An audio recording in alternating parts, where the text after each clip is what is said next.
Perkenalkan, nama saya Najma Zalika dengan NIM 161250003. Saya Kristabel Faustin Shalom Anggara dengan NIM 161250065. Saya Zahra Zaidah, NIM saya 161250069. Saya Hima Zaira Salsabila dengan NIM 161251135. Pertama ada permasalahan atau problem statement. Jadi problem statement dari kelompok kami yaitu di mana tingkat keberlangsungan hidup ikan mas koki cukup rendah dan seringkali menjadi masalah utama dari budidaya ikan hias, terutama ikan mas koki. Dan hal ini tuh umumnya disebabkan oleh manajemen dan kondisi lingkungan yang kurang optimal, terutama kepadatan tebar ikan yang berlebihan sehingga meningkatkan persaingan pakan yang nantinya akan menumpuk limbah serta menurunkan kualitas air. Lalu, penggunaan probiotik EM4 merupakan alternatif untuk meningkatkan kondisi air sehingga diperlukan model simulasi untuk memprediksi keberlangsungan hidup dan pertumbuhan ikan berdasarkan variasi dosis probiotik dan kepadatan tebar ikan. Maka dari itu tujuan akhir dari program kami yaitu untuk menentukan dosis probiotik EM4 yang paling optimal untuk menjaga kualitas air sehingga dapat mengoptimalkan pertumbuhan benih ikan mas koki dan meningkatkan keberlangsungan hidup. Project Python kami yaitu bagian dekomposisi masalah yang termasuk dalam prinsip computational thinking. Nah, untuk dekomposisi masalah yang telah kami buat, yaitu dibagi menjadi 4 poin. Yang pertama ada spesifikasi ikan, mikroorganisme probiotik, padat penebaran ikan, dan lingkungan, juga kualitas airnya. Nah, di sini untuk 4 poin ini, kami bagi lagi menjadi beberapa submasalah. Untuk spesifikasi ikan, jadi di sini ada berbagai faktor, yaitu variasi ukuran ikan, usia ikan terhadap kebutuhan nutrisi, dan massa tubuh ikan terhadap konsumsi pakan. Jadi ini merupakan faktor-faktor secara biologis untuk menentukan dosis dan padat penebarannya. Yang kedua yaitu mikroorganisme probiotik, yang dipakai adalah E4. Untuk submasalahnya yaitu dosis E4, menentukan dosis E4 yang paling stabil. Yang kedua, menentukan frekuensi E4 terhadap kualitas air dan laju pertumbuhan ikan. Terus juga menganalisis titik jenuh penggunaan probiotik tersebut. Oh ya, dan poin satu lagi, mungkin tidak ditambahkan dalam PPT, yaitu dampak E4 terhadap laju pertumbuhan ikan mas koki. Yang ketiga, yaitu padat penebaran ikan. Untuk submasalahnya, dibagi menjadi 4, yaitu menganalisis persaingan antar ikan dalam pakannya. Jadi, persaingan dalam memperoleh pakan seiring naiknya kepadatan. Terus yang kedua, kita juga menganalisis kebutuhan oksigen total pada beberapa tingkat kepadatan. Yang ketiga, percepatan lajunya penumpukan limbah atau amonia. Yang keempat, yaitu menganalisis kurangnya ruang gerak dan dampaknya terhadap perilaku dan fisiologis ikan mas koki. Yang terakhir, yaitu lingkungan dan kualitas air. Untuk submasalahnya, yang pertama, mengukur akumulasi amonia yang dihasilkan dalam berbagai kondisi pemeliharaan. Yang kedua yaitu perubahan DO akibat biomasa, suhu, dan aktivitas ikan. Dan aktivitas pernafasan ikan mas koki. Terus juga ada bagaimana fluktuasi pH yang akibat aktivitas mikroba. Terus juga ada pengaruh suhu terhadap metabolisme. Dan 3 poin lagi, yaitu menentukan ukuran akuarium berdasarkan biomasa. Yang keenam, frekuensi pergantian air. Penggantian air sebagian terhadap pengendalian amonia dan peningkatan DO. Dan yang ketujuh, analisis hubungan interaktif antara filtrasi biologi, probiotik, dan stabilitas parameter lingkungan. Baik, untuk pengenalan pola terbagi menjadi 4. Yang pertama, adanya karakteristik biologis ikan mas koki dan hubungannya dengan kebutuhan hidup ikan. Di mana semakin besar ukuran dan biomasa total ikan mas koki, maka semakin besar pula kebutuhan oksigen dan konsumsi pakan yang secara langsung juga menghasilkan peningkatan kuantitas limbah metabolik seperti amonia dan juga materi organik lainnya. Hal yang kedua, mengidentifikasi para mikroorganisme probiotik EM4 sebagai agen penyangga lingkungan dengan mengintervensi proses biologis limbah, di mana terdapat pola kesamaan bahwa efektivitasnya bergantung pada penentuan dosis serta frekuensi EM4 yang tepat. Lalu padat penebaran ikan, di mana penebaran ikan ini sebagai parameter utama. Kepadatan tinggi menyebabkan persaingan yang intensif antara ikan dalam memperoleh pakan ataupun juga ruang gerak ikan. Nah, pola kesamaan ini dapat berdampak langsung pada penurunan laju pertumbuhan serta mortalitas ikan mas koki. Selain itu, padat penebaran ikan juga merupakan pemicu utama kecepatan penumpukan limbah metabolik yang dapat mempercepat laju degradasi kualitas air. Hal yang terakhir ada dinamika kualitas air, di mana Adanya pula kesamaan peningkatan limbah organik dan amonia yang dapat menyebabkan penurunan kadar oksigen terlarut atau DO akibat peningkatan aktivitas pernapasan ikan dan dekomposisi dari mikroba.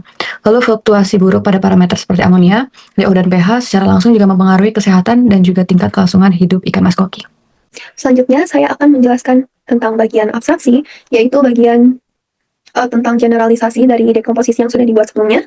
Di sini kami mengidentifikasi beberapa komponen yang dianggap penting untuk dimasukkan ke bagian algoritma thinking, yaitu programnya, dan kita menghilangkan beberapa variabel yang dianggap yang dapat diabaikan. Jadi seperti dekomposisi sebelumnya, di sini dibagi juga menjadi 4 poin. Yang pertama, untuk spesifikasi ikan mas koki, mencakup aspek biologis utama saja, yaitu ukuran dan massa tubuh ikan mas koki. Nah, sementara itu variabel seperti usia dan variabel sebelumnya itu tidak dimasukkan karena tidak memberikan kontribusi matematis secara langsung terhadap perhitungan biomasa. Itu. Terus yang kedua, untuk probiotik E4-nya, yaitu yang diabstraksikan mencakup dosis dan frekuensi pemberian E4 yang memengaruhi pengurangan dan penumpukan amonia. Nah, variabel ini tuh dimasukkan karena secara langsung memengaruhi pengurangan akumulasi amonia dan kestabilannya kualitas air dalam pemeliharaan. Sementara variabel lainnya seperti titik jenuh probiotik, pengaruhnya terhadap pertumbuhan ikan mas koki, juga konsistensi tingkat kelangsungan hidup tidak disertakan karena sulit untuk distandarisasi. Terus yang ketiga, untuk padat penebaran, abstraksi yang kita lakukan meliputi biomasa total untuk menentukan kebutuhan oksigen total. Nah, faktor ini tuh penting karena merupakan representasi kuantitatif yang digunakan untuk menghitung kebutuhan ruang, estimasi oksigen total, dan produksi limbah. Sementara untuk faktor lainnya kayak tingkat kompetensi pakan, percepatan akumulasi limbah, beserta dampak ruang gerak itu merupakan variabel yang sulit untuk diukur dan bersifat kualitatif. Yang terakhir, untuk poin lingkungan dan kualitas air, mencakup parameter-parameter penting seperti konsentrasi amonia, oksigen terlarut, pH, suhu pada air, untuk menentukan stabilitas kualitas air dan probiotik. Nah, variabel ini tuh dipilih karena menjadi indikator langsung terhadap stabilitas sistem biologis dan berpengaruh terhadap keberhasilan pemberian probiotik serta kelangsungan hidup ikan mas koki. Ada program yang kelompok kami buat beserta subprogramnya. Struktur umum program kami itu terdiri dari fungsi hitung survival E4, fungsi dosis optimal E4, fungsi hitung volume minimum, fungsi evaluasi air, input data, proses hitungan, dan juga output hasil. Untuk kode Python dev hitung survival E4 dosis, return max or min 100 0,66 dikali dosis kuadrat, ditambah 8,99 dikali dosis, ditambah 5,138. Fungsi itu digunakan untuk menghitung persentase kelangsungan hidup ikan berdasarkan dosis E4, di mana kami juga menentukan kode ini berdasarkan rumus persamaan dari hasil penelitian yang sudah kami lakukan. Lalu, untuk fungsi min 100 itu membatasi agar nilai tidak lebih dari 100%. Dan untuk maksimal 0 itu membatasi agar nilai tidak kurang dari 0%. Untuk fungsi dosis optimal E4, yaitu dev dosis optimal E4, hasil dalam bentuk array, garis ini membuat array kosong untuk menyimpan hasil percobaan dosis. Lalu, untuk fungsi perulangan dosis, di mana kode Python-nya for dosis in I atau 100 for I in range 0 sampai 151, artinya program ini mencoba dosis dari 0,0 ml per liter sampai 1,50 ml per liter. Kenaikannya 0,01 ml per liter. Nah, di sini kami menggunakan prinsip repetition atau perulangan. Lalu, untuk perhitungan dan penyimpangan survival, kami membuat fungsi survival sama dengan hitung survival E4 dosis, hasilnya run dosis 2, run survival 2. Nah, artinya program ini menghitung survival untuk setiap dosis, di mana hasilnya disimpan ke dalam array atau hasil. Lalu, fungsi untuk menentukan dosis terbaiknya, ada dosis optimal, survival optimal sama dengan maksimal hasil K sama dengan lambda X1. Artinya, program ini mengambil nilai survival tertinggi. X array 1, artinya berarti yang dibandingkan adalah nilai survival. Dan untuk return dosis optimal, survival optimal, hasil, artinya program itu bakal mengembalikan dosis terbaik, survival tertinggi, semua data dan perkiraan. Lalu, untuk fungsi menghitung volume minimumnya, kami menggunakan hitung volume minimum biomasa, return biomasa. Artinya, di mana di sini kami menggunakan aturan 1 gram biomasa ikan dengan 1 liter air. Berarti jika biomasa 700 gram, maka volume minimumnya 700 liter. Lalu, untuk fungsi evaluasi air, kami menggunakan batas, di mana batas idealnya untuk pH itu sama dengan 6,5 sampai 8,0, Untuk suhu 22-28 derajat Celcius dan untuk DO kurang lebih dari 5 mg per liter.